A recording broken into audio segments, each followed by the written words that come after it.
Hey gang, welcome to Ozone Late Night. This is part one of my conversation with Jason Howell, host and producer over at twit.tv.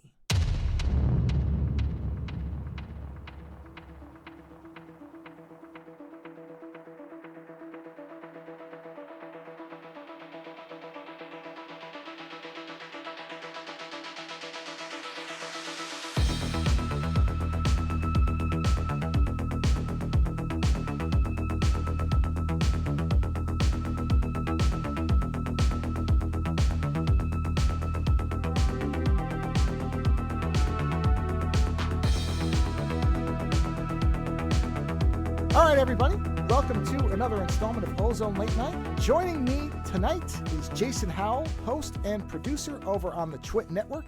You can hear him along with many other wonderful members. I almost butchered it. I almost didn't say wonderful correctly, but I managed it. It's just really, really bad. Wonderful members of the Twit crew over at twit.tv. Jason, welcome to Ozone Late Night. I apologize for almost botching that opening. No, you did great, Joe. I mean, it is late night after all. It's like 5:37 p.m. I feel like I'm about ready for bed, and so I get a little stir crazy at bedtime too. So I totally get it. It's all good. Well, this has been this particular show having you on here. This is an interesting one because there was a sequence of events around your appearance. One of these things where the cosmic threads of the universe somehow link things up in that way that just happens. And you can attribute that to whatever you want. Sure. But in prep for this episode, because you're also a musician, which we're going to talk about, I didn't put that in the intro, but that is absolutely something that Jason is. He's also a musician, and I would recommend going over. Is it jasonhowell.com? Is that your website? No, jasonhowell.com. I unfortunately missed out on that one, and I will forever rue the day that I didn't jump on it. If you go to Yellow Gold Music, that's it. yellowgoldmusic.com will take you there. jasonhowell.net, I think, also forwards there. But yeah, yellowgoldmusic.com. I'm going to note that in the background so I have the, there it is, just to make sure I don't repeat it the wrong way. So I went over because, by the way, just for people listening, me and Jason have not spoken. We didn't do any prep for this, anything. So he is coming into this completely blind, which is always something I admire about people, because if you listen to some of the shows that I do, you're going to think I'm a raving lunatic, and no normal person without incredible stones would come into this blind, which Jason has. So he has no idea how I normally do things. I did say in my email that I'm not a topic-based talker. I am a more stream of consciousness type, so he is warned that way. All right. But I don't do a ton of research on people that I have on. Now, obviously, it's a little different with you because you're on Twit, so I have some familiarity as anybody who watches does, so it's a little different. But I don't do Wikipedia deep dives, and number one, it makes me feel like a stalker, which I don't want to be anywhere near, and the other thing is, I don't feel like it's a really organic conversation if I know the answers. If I ask you something and I know the answer, yeah, I don't know. That doesn't really do much for me as the person talking. So yeah, but I can totally support that. I've done plenty of interview shows over the years, and I've gone through the whole the gamut of being over prepared and being under prepared and seeing where it goes. And yeah, I would agree with you. It's nice to not know things about the people that you talk to, because then it's a discovery along with the people who are listening. And it also allows for kind of natural weird tangents to happen. That's another nice thing. You don't really know. It makes your brain fire, and I don't know. I mean, I'm not a scientist, but it makes me feel like my brain works differently if I don't know where everything is necessarily leading. There you go. So one thing I do though is if somebody is a creative, I do like to know a little bit about, listen to filmmakers, watch movies, that type of thing, just so I'm not completely. I don't want to go to somebody who makes dramatic documentaries about, third world nations and hunger and say, oh, so you make movies about superheroes, right? And then look like a fool. So yeah, you don't want to get it wrong. That. Right. Exactly. You might not know a lot about a person, but you don't want to get details wrong. Exactly. I want to avoid a complete train wreck as much as possible. Yeah. So I went and I was listening to your music. And actually, the most recent track you released, which I think you said was an electronic offcut that really didn't fit with the album. Yeah.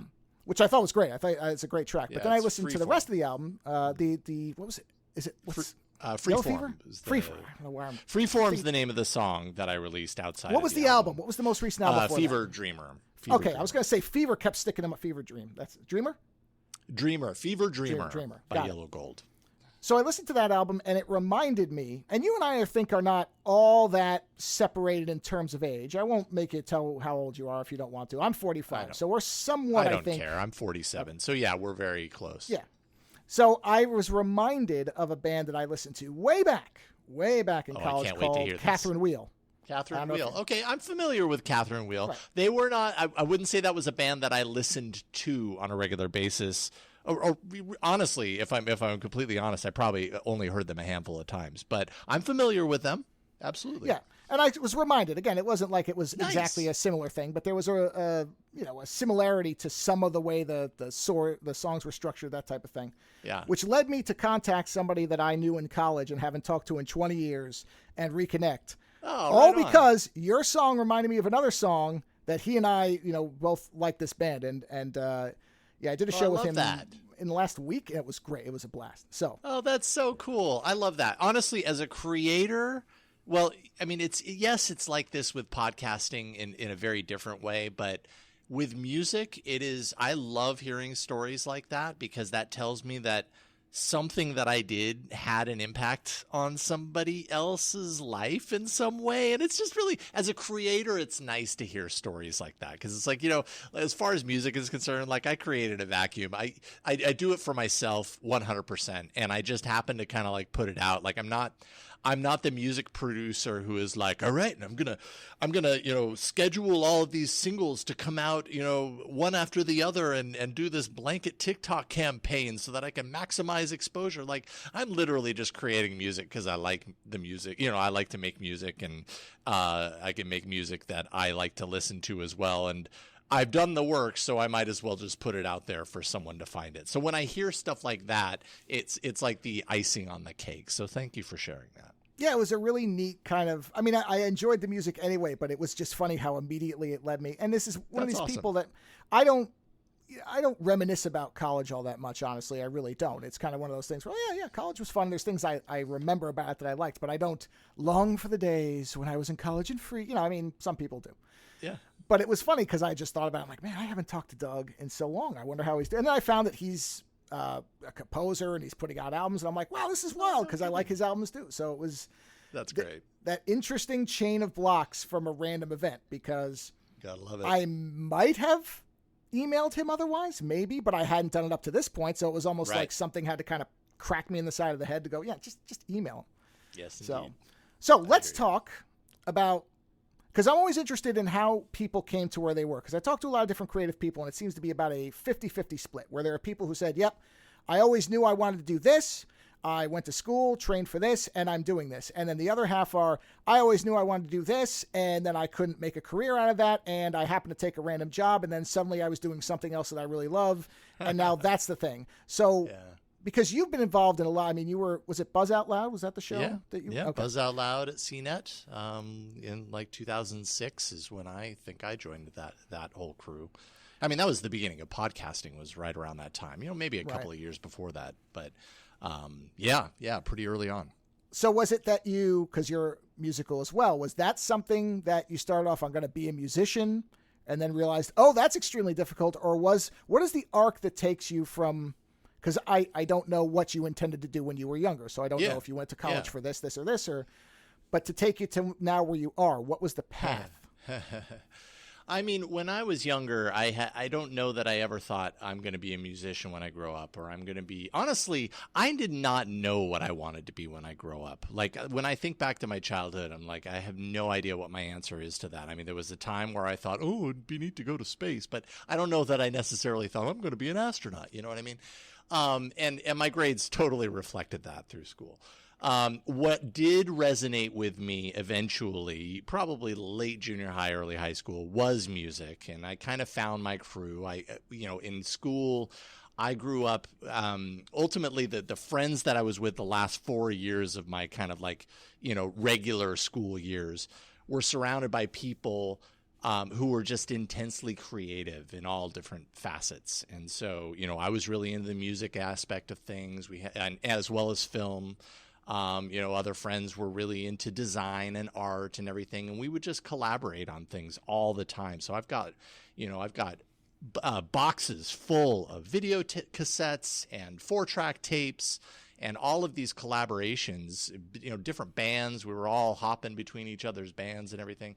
So that ultimately ended up being my creative, that ended up being my spark. That was like, oh, wait a minute, there's this thing that I really enjoy doing, and it's music and it's film and it's being creative.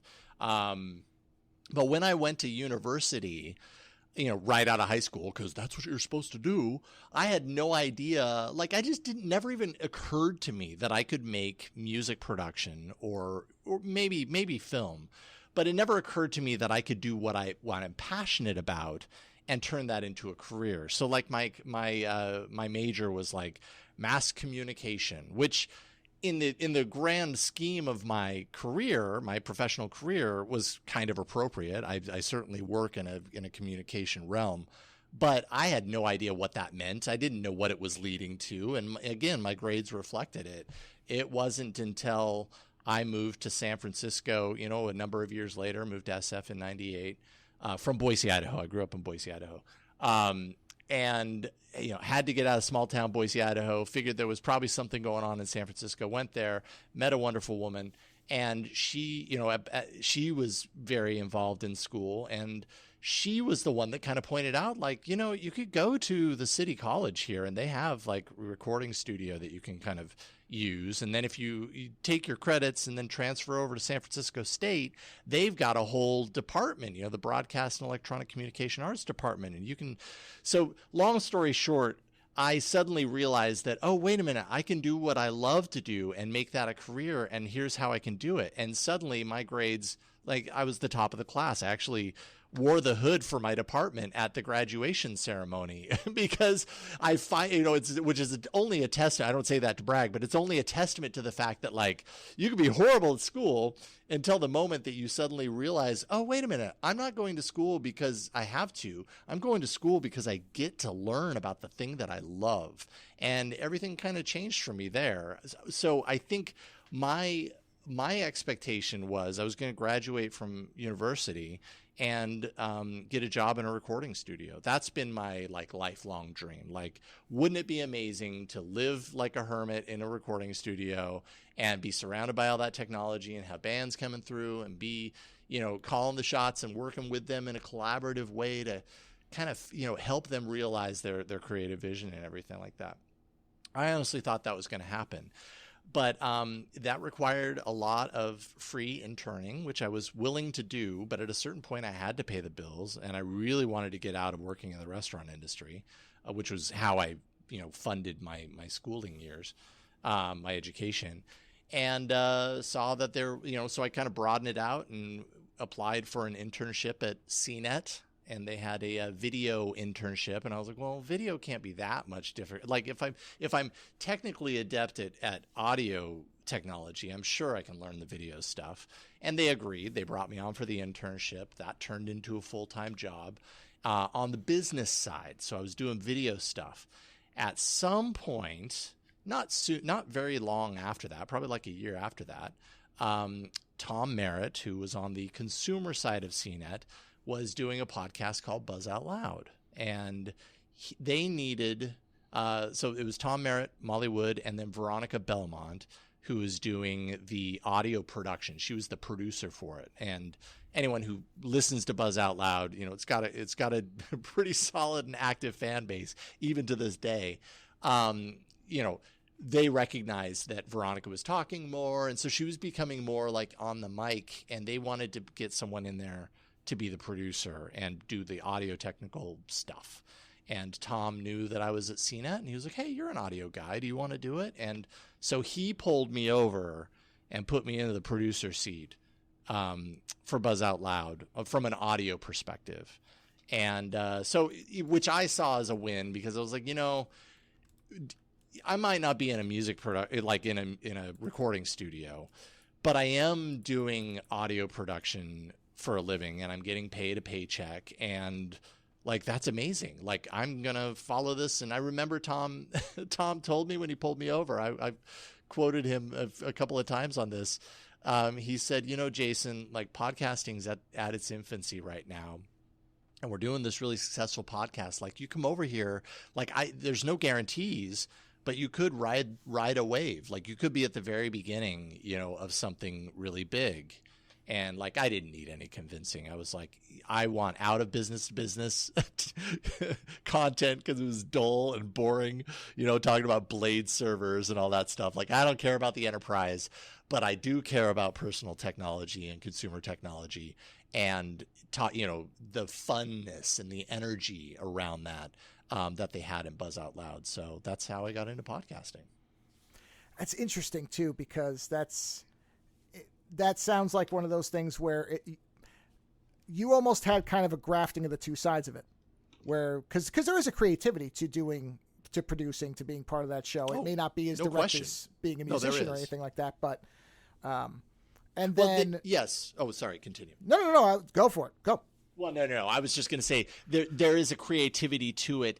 And what I recognized early on is that what I loved about podcasting were those opportunities to kind of inject what I was passionate about into it. So, there were opportunities to write music, or there were opportunities to create bumpers or these things, that were like playful and fun. And those were very creative. And it was like, oh, well, I can do that. Like, why don't we create a funny, theme song for Brian Cooley or whatever when he comes on the show and, says something stupid, or there are these opportunities to, it's not just talking format where people sit in front of a microphone, and sure, there's some creativity to that, but there were also these, all sorts of other ways that I could get involved, that I could pull from like my my legacy creativity from high school, and just goofing around and creating things and bring that into podcasting. And I've really tried to do that over the years. Well, it seems like too in the early stages of it with podcasting, there wasn't really a form factor to it, I guess, if you want to put it that way, but it was very experimental. There was a lot of, if this is fun, we'll just do it type of thing. And there still is. I shouldn't say that as if suddenly podcasting is now this enterprise, but it's matured a lot. Thing. I mean, it has matured a lot. Yeah, I mean, there's definitely formats. There's approaches to it that you can you pick up the patterns of it, I guess, now more than. I mean, obviously, now we seem to have come out of that bubble, but there was this period where every show, that every time you'd hear, oh, we're investing $10 million, whatever it is, and these shows. I mean, even the advertisements sounded so similar to where you went, oh no, this has become commodified. This is now podcasting this is what people will think this is. And I'm glad that's kind of ending, because I mean, I've been doing my show for a long time and it's a complete mess, but that's the beauty of it, is there's nobody to tell me it isn't a mess, and there's there's no definition. Yeah, it's great. It's great when you can just do whatever you want, within reason, obviously, but as long as you're not literally chewing food on mic, which there's only a certain subset of people who like that, but I'm not one of them. But I would argue there is a subset of people who like that. And that's the beauty of podcasting. That right there. Yep, is that there's a billion different niches out there, and as small and like micro as they might be, there are enough people in this world that there are a handful of people that actually really dig listening to people eating food into a microphone. No, I'm in total, and that was exactly where I was going. Was just because that's not for me doesn't mean that somebody shouldn't be able to find a show that goes to that audience. That's we're at a point in consumer technology and the internet in general where I think there is a lot of cynicism. There's a lot of disenfranchisement? Is that the word? There's a lot of people who feel like the internet is now more negative than positive. And I understand where that comes from. There is a lot of terribleness, as there is in the world in general, but it becomes amplified, it becomes magnified on the internet many times, because I think a lot of times people feel like because they don't have to look somebody in the face, they can suddenly just be more awful than they were before, and they don't see the consequences, they don't see the impact, and that's what causes that. But at the same time, it is an avenue. If it stays this way, it doesn't suddenly become nation state internets, which is always the danger around the corner, but we're not there yet. But if it stays the way it is now, it does allow anybody to, like, for example, Bandcamp, something like that, for somebody who's a musician. There's no label. There's no label between you and somebody who likes your music. There's no barrier to discovery the way there was when we were younger, when you could not just walk into a place The only CDs you would see would be the ones that are packaged because there's a single. You have to buy the whole CD for 10 songs, even though you only care about one. Now it's, well, no. You can put out, like you did, one song because you had it. You thought it was worth putting out. Sure. And people can find it. Yeah. So it must be really rewarding to see that that's from where you started out. Again, the Wild West days, but it is still kind of like that, right? Where you can have, I mean, a lot of Twitch shows are very freewheeling shows. Leo makes the joke many times about This Week in Google not being about Google for 50% of its runtime. Right. Oh, man, 50. That's generous for 50% of its runtime. I think these days Google makes up, maybe 15%. But I would bet that most people, I mean, you're always going to have people say there's not enough whatever show that says it's about this. But I think most people are actually, they're there because they want to hear these people discussing things, and the discussion itself, no matter what it's about, is what it's there for. Podcasting, if one thing is very clear about podcasting over the years is that personality and interpersonal kind of the interpersonal mix, it's almost like a recipe, is so incredibly important. Content's really important. Don't get me wrong. What you put into it, how you present it, that's all very important. But at the end of the day, if you've got a podcast about nothing and it's two people who are just like bang on, as far as communicating in a way that's engaging, and you as the listener feel like you're there sitting in the room with these two people and you want to be there, you want to be their best friends because they're obviously best friends. And like it goes so far. There's just the importance of the personality that is, involved in the podcast. And then content is also, like I said, it's very important, but man, you got to start with that. If you don't have that, it's probably not going to go very far. Well, it's sort of the Seinfeld model, right? Because Seinfeld, famously the show about nothing. Yeah. And that really laid out in some, I mean, I'm sure they weren't predicting the internet, but there is almost and I'm not necessarily the biggest fan of that show. It's fine, but I'm not necessarily a super fan of it. But there's certain things about it, and that's one of them where I think, oh yeah, this is eventually what podcasting became, was this idea that a show doesn't have to be, nothing has to be, again, it's the Wild West model where there's no formatting to it. There is still a freedom to it. Mm-hmm. And that's why I'm kind of glad. I mean, I know there's a negative side to the bubble bursting, which of course is the advertising falling through the floor. That's the negative side of it, is now, as typically happens, it's an overreaction to what was honestly an overinvestment. This is kind of the same thing we've seen over and over in all different sectors. Trend comes up, jump on it, put too much money into it without thinking it all the way through, and then when it fails, it's suddenly, well, it's a failed model. Well, no, it isn't. You didn't know what you were doing. It's stamping out podcasts was never going to work, right? I mean, that was never going to be a successful model. I mean, it's also it's also a victim of timing.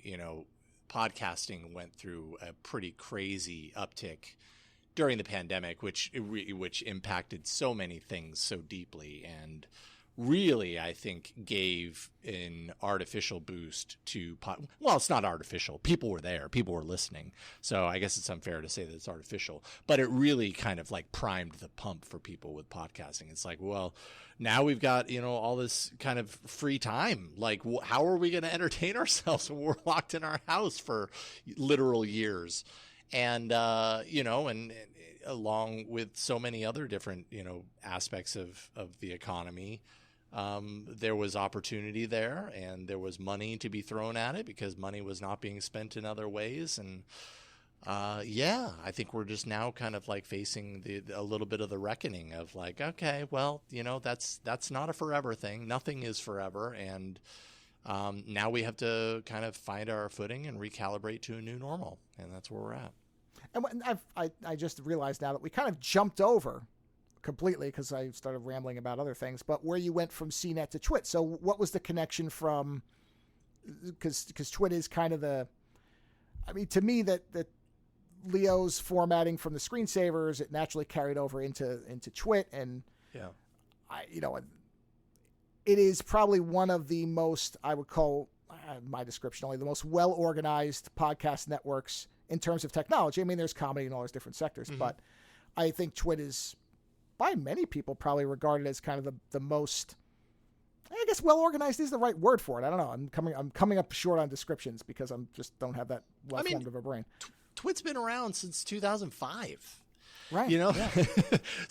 so yeah, I understand where you're coming from. I mean, you know, say what you want about the business or about the content or anything like that, but I mean, Twit's been around for almost 20 years, and you know, they've been a solid business for that amount of time, making money, paying people salaries. I mean, it's pretty remarkable what Leo has done from the very beginning, and created, you know, what is you know, an incredibly successful podcast network.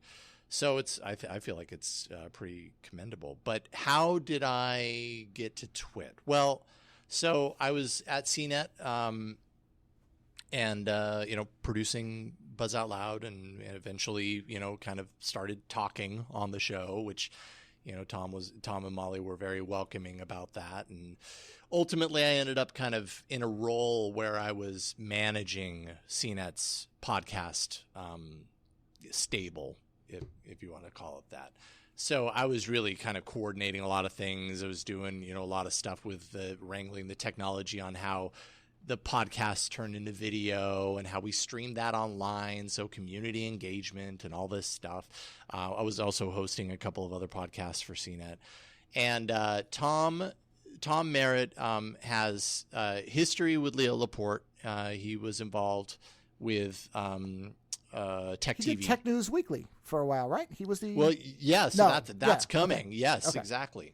But prior to that, Tom had history with Leo. Tom was actually involved with Leo in the Tech TV days, and so there was always kind of like a little bit of a collaborative, like, oh, we'll have Leo on Buzz Out Loud sometimes, or Leo would have Tom on This Week in Tech, and yeah, around you know, 2010, I think it was 2009, 2010, I can't remember, somewhere around there. Leo offered Tom a job at his new, you know, podcast network. Twit was more than just a show of This Week in Tech, you know, that started in like 2004 or whatever.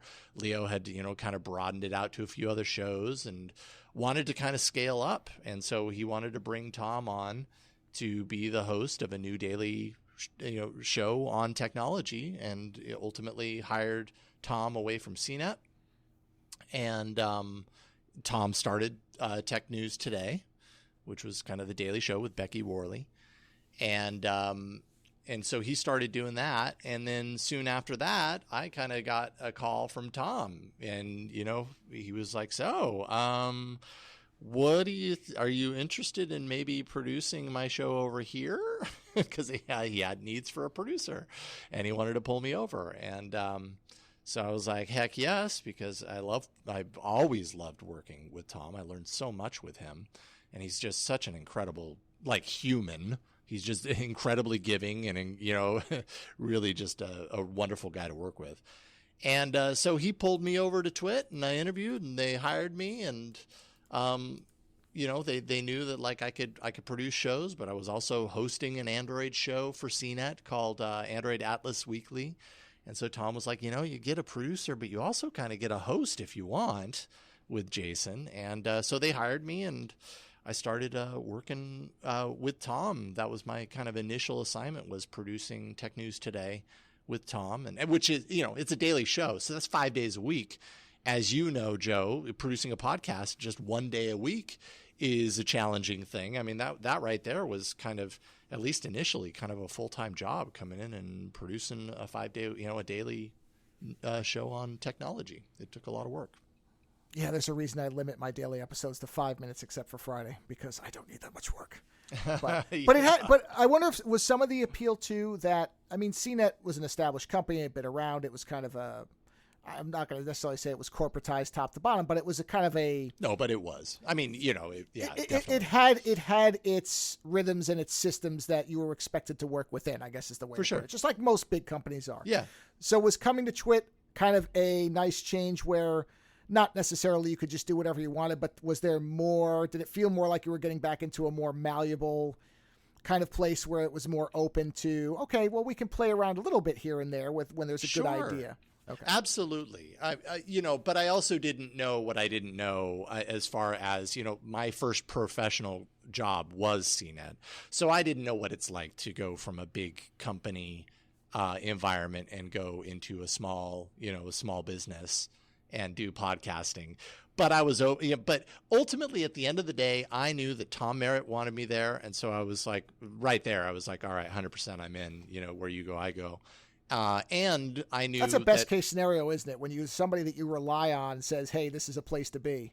Because most people do not have that kind of avenue. Most people, they're jumping in with no knowledge, but to have somebody totally. There, it that's made a hell it of an so advantage. much better to have someone, someone there.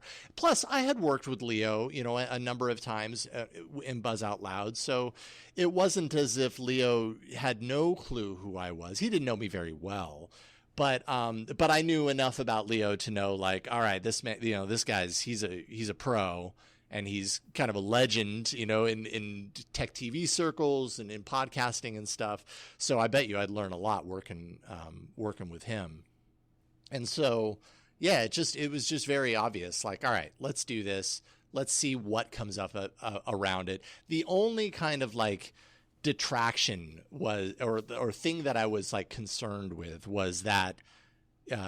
TWiD is in Petaluma, California. And if anyone, and I was living in San Francisco at the time, so anyone who is not familiar with Bay Area kind of geography and everything, Petaluma is about 45, 50 minutes north of San Francisco. Except it isn't that, because when you're trying to escape the Bay Area, it's not 45 minutes usually. Well, it depends on what time you're leaving. When I was when I was living in San Francisco and going to work in Petaluma, like when I was actually hitting the road, was not thankfully high commute hours. So then you lucked out so my drives were pretty reasonable. But I mean, still, it's it's proximity, and it took a lot. I listened to a lot of podcasts. I'll just say that a lot of podcasts and a lot of Howard Stern at that time. So that was kind of like, all right, so I'm going to take this job in Petaluma and be driving a lot, but I think it's worth it. And yeah, I mean, ultimately, like I'm very happy that I did that. Yeah, I mean, it seems like what you were talking about in terms of, okay, I'd like to end up in a recording studio type of thing. I mean, more or less, it sounds like what you do is not the same. No. Okay, well, here's an interesting question, and this is a pure hypothetical. I'm certainly not implying that you want to leave Twitter or anything, but if somebody were to come to you and say, hey, that dream job you always wanted, doing the band recording stuff, because I have a friend who does exactly what you're talking about. He's a sound engineer. He's worked with like Rush and he loves it. I mean, I'm sure he does. And it's all freelance, so he'll ski for 3 months and then he'll work for 3 months. And I'm like, yeah, at some point, man, you're going to get too old for that, but enjoy it while you can. That's your life. Go for it, man. Yeah. And he's having a blast. So if somebody were to come to you, do you still feel like that is the dream job, or has this become, because I'm wondering if I'm trying to phrase it correctly. Cause like, I'm not like trying to phrase it like you're sitting there waiting to get out. That's not at all what I mean, but has this type of creativity in that method, is it filling the same craving you had for what the recording engineer job would have been? Or is there still a party that says, boy, yeah, this is great, but that is still like the dream job, that if something came up with that is still what I'd kind of want to do? Or is this kind of that for you now? It's basically taken the place of it. I mean, don't get me wrong. I love what I do. And I feel very fortunate and blessed that I get to like. Yeah, I don't want to imply anybody that I know anything secret that Jason's miserable. I'm not worried about it. I'm just making sure I'm making that clear. Concerned. I think everybody at TWiT would probably understand. Like if I suddenly was in a magic wonderland where suddenly my dreams could come true and I could work in a recording studio, it'd be really hard for me not to say yes. I mean, to be completely honest. I love music and I love working with music. And as much as I love podcasting, music's still just a little bit more. You know what I mean? Like it would be hard for me to turn something like that down. At the same time, I also recognize kind of the reality of my life and where I am now. I'm late 40s. I have a family. I have 2 wonderful daughters, and they're entering a period of their lives where, we are entering a period of our lives where we're starting to realize, me and my wife, where we have a handful of years with our kids left before they fly the coop, And working in a recording studio can be a very all-consuming career. Like, you are in there And sometimes it's feast or famine. So I guess what I'm saying is it's not easy for me to answer that with any sort of definitive. It would be a situational thing. I would be certainly enticed, but I would really have to analyze and understand what the reality of the time spend would be, because working in a studio to that degree made a lot more sense prior to kids, and honestly prior to getting married. If it had happened prior to getting married, I mean, I would have been the studio guy that was in there, 20 hours a day. I just know it. I know that I would have. But because I have, I have people who I love in my life that I want to spend time with and everything, different priorities. It's harder for me to sacrifice my time like that nowadays. It's one thing that TWiT has been really amazing about. We have a 4-day work week here, which gives me 3 days off a week. And it's just like, it's invaluable, the amount of time I get to spend with my family, which is exactly where I want to be. So having said all that, I think what my hack for that has been over the years is making sure that I'm making time for music for myself. Because when I don't do that, I do feel a level of dissatisfaction in my life. I do feel like I've got so much to be thankful for.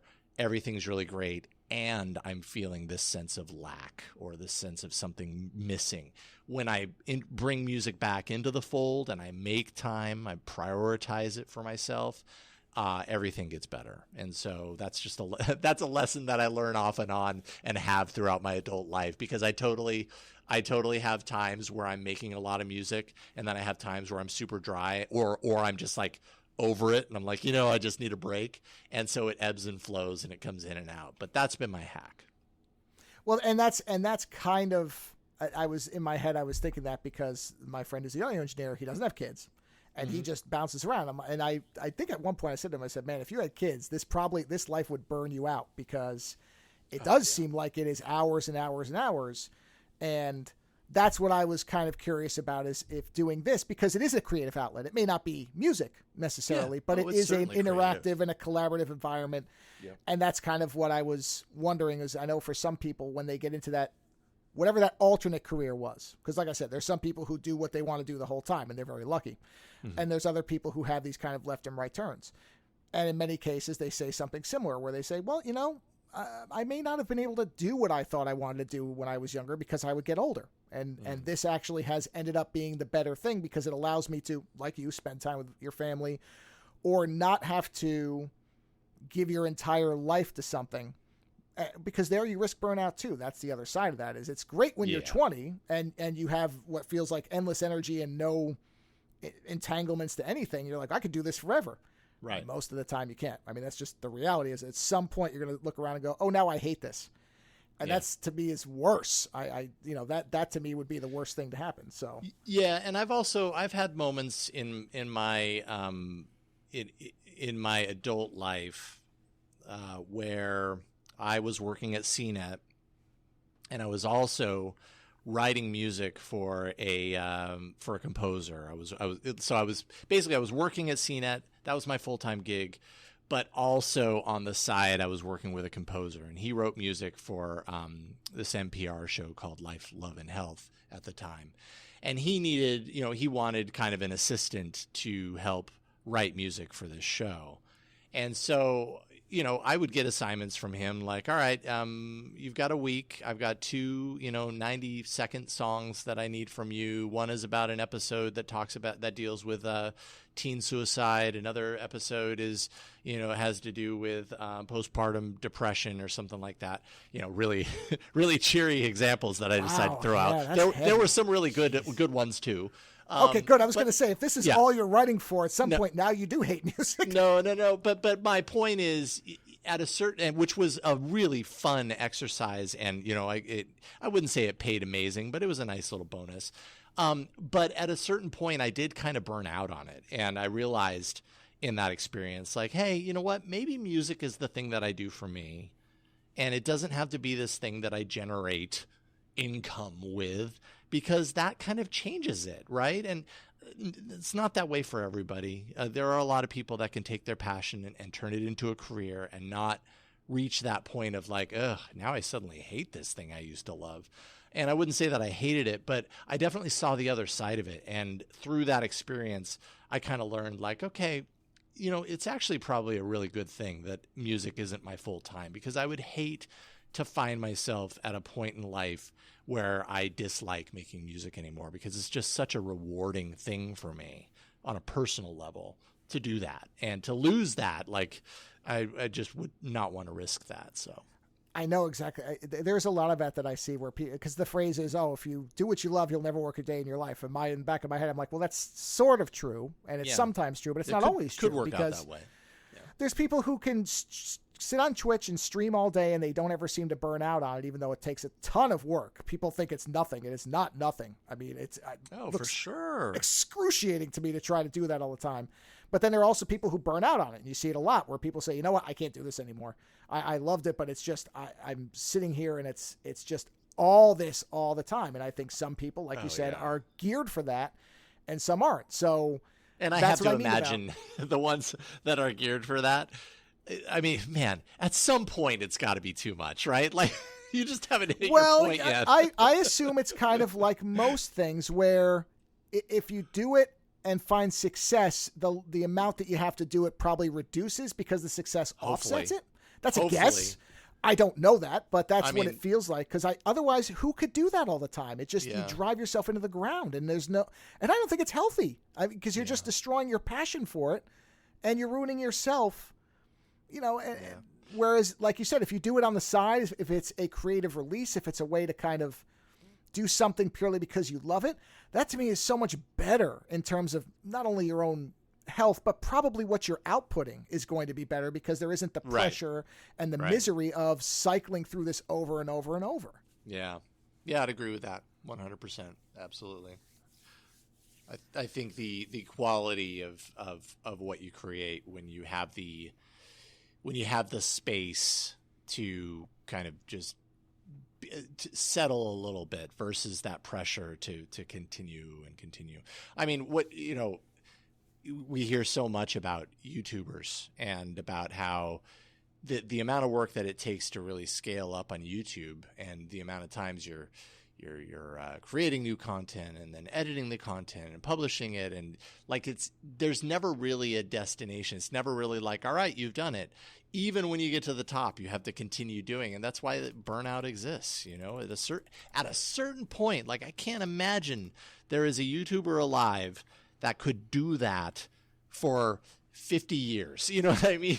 Like, no flipping way. Like at a certain point, you burn out, and you just haven't reached it yet. You're doing it in a very casual way. Or you don't. It's like I don't care type of YouTube content, which, great. Then if you can do that and get an audience, then that's the best one, is where you really don't have to. But as an example, and I think Michael Fisher, who's Mr. Mobile. I've had him on absolutely. A couple times. Michael's a friend. He's awesome. Yeah, he's great. And I'll email him every once in a while and say, hey, because he and I both love Star Trek. I'll be like, hey man, let's do a Star Trek show. And I say the same thing every time, because he'll come back and say, oh, I'm really busy, I've got to do mobile. I'm like, look, whenever. I'm like, I will work around you, because you have to produce all this stuff. I'm not doing any of that. My thing is, we're sitting here doing audio only, and I really don't care if suddenly a chair crashes in the background. It's not going to get cut out, so don't worry about it. And he'll be apologetic, and I'm like, don't apologize.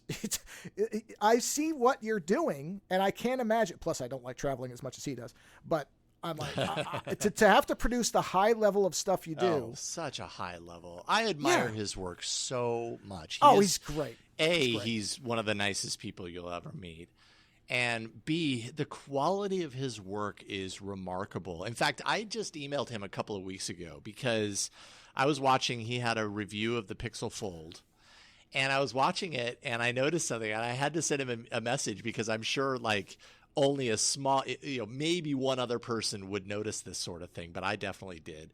I was like, so Michael, I couldn't help but notice when you're out on the street, and kind of doing your dialogue and your VO, and it shows you like out on the street with a phone, every time you flipped it closed, it played a sound, like it played a very close up, almost Foley version of the sound of the flip of the phone flipping closed.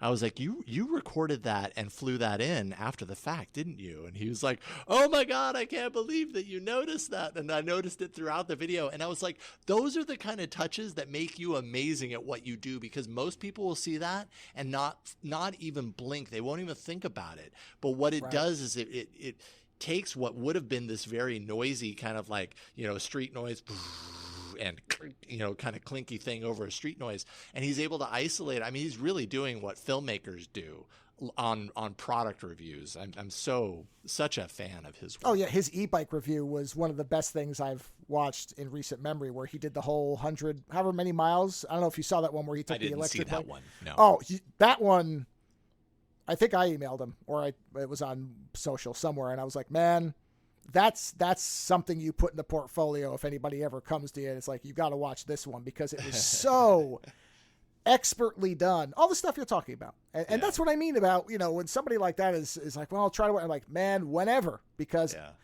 people do not have the appreciation of how much work goes into that. And like you said, I don't know how people can keep that up. I mean, it's exhausting. And I don't know anything. I certainly am no kind of video editor. I'm not a producer. I can barely keep audio straight. And so when I look at that and see what's involved, I mean, I've done little light video editing for garbage YouTube videos of like gameplay. That's it, where I put an intro title. And I'm exhausted at the end of that. And it took me, it's literally a minute and a half of anything to try to put together everything, recording, scripting, making sure the environment's good, all the shots you have to get. It's just, I don't know how some people do it. I without a team of people, I guess. And I think Michael Fisher's great. Yeah, he is awesome. All right, well, I think we're in a good spot to wrap up this segment. So we're going to do 2 parts, if that's all right with you, if you're not falling asleep. I'm not boring you to death. I'm good. Okay. So I'm going to remind everybody that you can find Jason's work over at twit.tv, because you are doing... Now, okay, wait. Because are the shows that you're currently on, are those Club Twit exclusives, the regular ones, or not? Because we should promote that too. Yeah, so just real quick, the shows that I'm kind of known for, I'd say, and then doing right now. And I say that because All About Android is probably one of the shows that I'm most known for at Twit, but actually just got canceled. So we did All About Android for 13 years, and unfortunately, the numbers had been falling. Kind of hit a point to where they figured we can either keep like trying to lift this up, or you can try something new. And I mean, let me just say, like, it wasn't necessarily a choice that I had. Like, All About Android was going away. I was going to do something new, but I understood where they were coming from. So I'm working on an artificial intelligence show. That happens inside of what we call Club Twit, which is like a subscription tier of our content. So, we have like a Discord and all this other stuff. But oh yes, I'm aware of the Discord. I'm sure I yes indeed. I'm aware that you're aware of the Discord as well. So we we have some of our content. A lot of our content is free outside of the club. Some of our content is only for the paid members. And so the AI show that I'm working on will be in the club, at least in the beginning. If it gets big enough, they'll pull it out of the club. And then the other show that I do is Tech News Weekly. I do that every Thursday with Micah Sargent, one of the other hosts here. Oh, yeah. How the hell did I...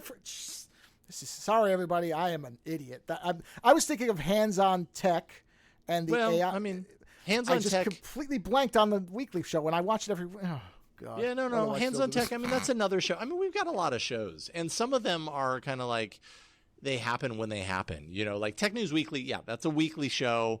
It's like interviews and some, news stories. It's basically like 4 or 5 stories that Micah and I choose to talk about, either in the form of interviews or just, discussion between the two of us, things that really caught our attention. But something like Hands-On Tech, like that's... used to be a formal show. Now it's more like, hey, Nothing sent me the Nothing Phone 2 to review. I'm going to review it on Hands-On Tech. So it's kind of like as we have it. So, yeah, I mean, I'm doing stuff in all different, aspects. And then when Leo Laporte goes away on vacation, I'll fill in for him as a host on This Week in Google or Security Now, sometimes Twit even. So, yeah, all over the place. Yeah, and to anybody who is a regular viewer of Twit, you probably were doing what I do when somebody forgets something obvious and sitting there going, Tech News Weekly. Hello, Tech News Weekly. I do the same thing. You were right. I completely blanked on it. I knew there was something regular. That's what I was trying to get to. And I'm sitting there going, because you're right. And I think Twit does a really good. Now, I had always said with our show that it was always going to be free. Not that there was ever any danger of people paying for it. But it was the same thing where it was like, okay, there are shows that will always be free. They're always going to be free. And then if people want to donate, which is essentially what Club Twit is, and then there's more content behind it, which I think is, honestly, is a very good model, is to, okay, you have a section of shows that are free, and then you have more stuff for people who want more. And I think that's a really, really good model. But I jumped on, I don't remember how many years ago, and I've never regretted it. So if Nice, I did a show about this a while ago after Hands-On Photography also got, I don't even like to say canceled. It's no longer there in its current form. Who knows what will happen in time. Yeah. But Ant did a really great final episode where he was emphasizing, don't sit on the sidelines, go out there, take photos and all that stuff. And Ant's great. Ant is a really great guy. I love Ant. He's great. And I did this episode where I said, you know what? It's very easy to just assume that stuff that you like is there and it's just going to be there. And that's not the case. So if you like something, if you can, I always say if you can, then support it, because otherwise a week from now, who knows? Because things change, and there is a broader economy that does influence things. It would be great if we could just make things for free. Believe me, I'd love it, because then I'd never shut up. But that's not really the world that we're in. So, yeah. So, that I don't know where I was going with that as far as an ending. But twit.tv is where you can see everything that Jason does, as well as all the other people that are part of Twit. And I think it is probably, like I said, as far as technology networks, it is absolutely at the top, in my opinion. Thank you. My opinion doesn't count for much, but that's what it is. It does to your listeners.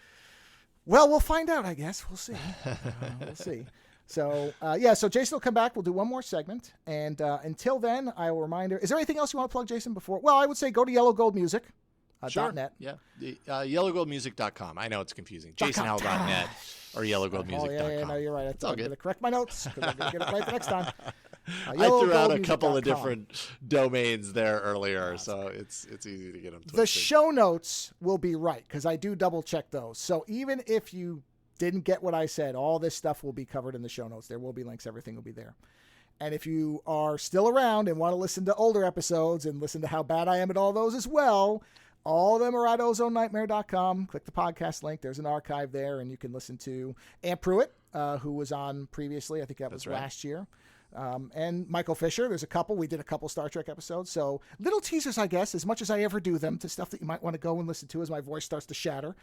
And so now I'm going to shut up so that we can end this segment and come back for part 2. So we'll be back in a week. And of course, if you want to let us know how you enjoyed the conversation, use the little contact link on the show homepage, or you can just email theozonenightmare@gmail.com. I apologize that it's that long, but I have to keep the show branding consistent. So on that note, Jason, thank you for doing this. We'll be coming back. John. Appreciate it. Now I will shut up and say we'll talk to you again next week.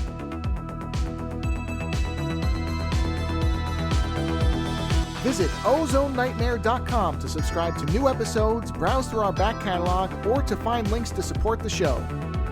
Follow @OzoneNightmare on Twitter for the latest episode postings and other show information. If 280 characters just isn't enough, you can always email us at ozonenightmare@gmail.com. Music for Ozone Late Night is provided by Ogre. Visit ogresounds.bandcamp.com to hear and purchase his fantastic selection of music.